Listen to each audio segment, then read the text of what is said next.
Welcome back to another episode of Morning Coffee. I'm your host, Rick Alexander. You guys can interact with me or follow me at @RickAlexander_ or at the Morning Coffee Podcast on Instagram. Now, if you're getting a lot from this show, if it's changing your life or even changing the way that you look at your life, it would mean the world to me if you would head to iTunes and give us a 5-star review so that we can continue to climb the charts and get this information to more and more people.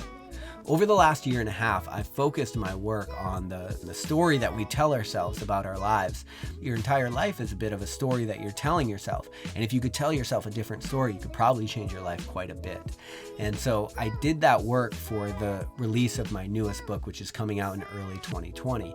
But getting excited for that release, I actually wanted to go through a lot of the information that I had learned, a lot of my notes, and synthesize it into maxims, which is what we're getting into today. I've got 21 maxims to maximize your life, and what these are is just things that seem to be true about the human experience, and if you could understand how they are true, you could understand how they could change your life. And so if you go to rickalexander.com, what you're going to find is if you click on articles, the maxim of the day is going to be posted, whatever the last maxim was, and it's also going to have journal entries and thought experiments in there so that you can figure out how to apply these things to your own lives. And so a bit of an interactive experience.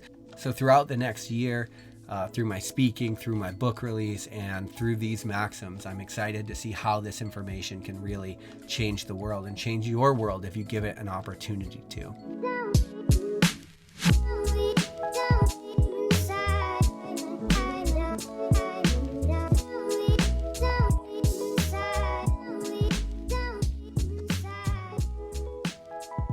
Okay, so in all fairness, I do understand I talk about death a lot, but that's just because, because of its predictability and success rate, really.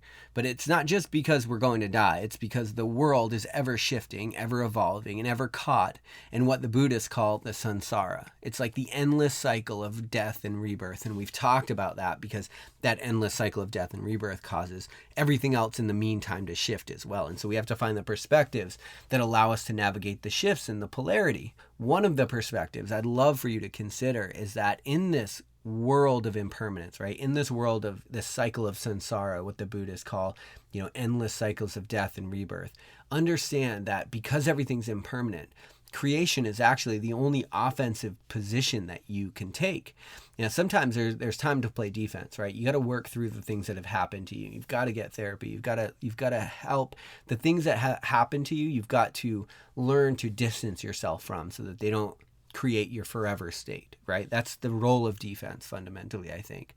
But because permanence is the end state, atrophy is the current condition of everything that isn't being constructed, right? And so one of the ways that we can learn to fight entropy is by creating. And so think about this.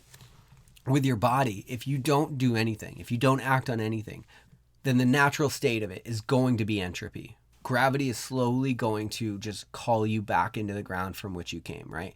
Now, understand that the way that you can fight that is by creating something new.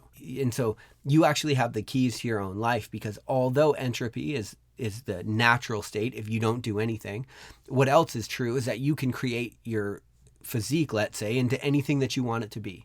And so you do understand that creation is it's the positive, it's the offensive position in this world of impermanence. And so because everything's going to die, you have to figure out, what do I want to create in the meantime? And then in creating it, it allows you to fight that entropy in a very subtle way. Ernest Becker wrote this book called The Denial of Death. And in it, he said that we deal with our own mortality in like one of three ways. So the first one is the one that you know of commonly, which is religion, right? And that's how most people deal with it. The second one, he said, the way that we deal with it is sex. He said what we do is we take the people in our lives, like we take our romantic lovers and we turn them into gods, and then we have sex with them. And that's how we deal with our sort of own mortality, how we grapple with it. And then the third way that he talked about it is works of art and creation. So we create something that will live beyond ourselves.